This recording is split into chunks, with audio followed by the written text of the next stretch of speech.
12,000 इंसान जो एक रात में बंदर बन गए। कभी सोचा है अगर अल्लाह नाराज हो जाए तो इंसान की पहचान एक लम्हे में कैसे मिट सकती है। ये कोई कहानी नहीं, ये तारीख नहीं, ये अल्लाह का फैसला है जो कुरान में महफूज है। बनी इसराइल की एक बस्ती थी जहां अल्लाह ताली ने एक वाज़ेह हुक्म दिया था, हफ्ते के दिन मछली का शिकार हराम है। मगर इंसान जब आजमाइश में पड़ता है तो हुक्म नहीं, हैला तलाश करता है।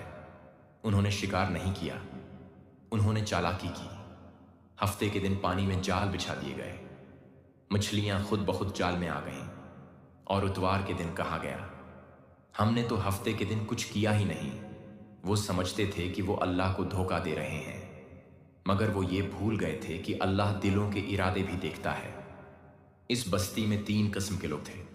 कुछ वो जो खुलेआम नाफरमानी कर रहे थे, कुछ वो जो चीख चीख कर रोकते रहे, और कुछ वो जो सब जानते हुए भी खामोश रहे। लेकिन गुनाह करने वालों की तादाद कम नहीं थी, 12,000। फिर वो रात आई, ऐसी रात जिसके बाद वो कभी इंसान न रहे। सुबह हुई, दरवाजे खुले और जो मंजर सामने आया वो रूह को चीर देने वाला था।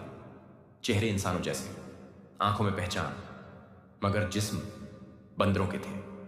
वो अपने माँ बाप को पहचानते थे, अपने बच्चों को पहचानते थे, लेकिन आवाज़ छीन ली गई थी।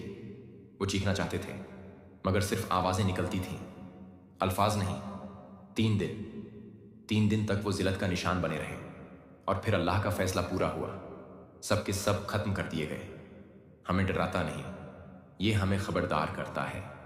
अल्लाह के हुक्म के साथ कभी मजाक मत करना।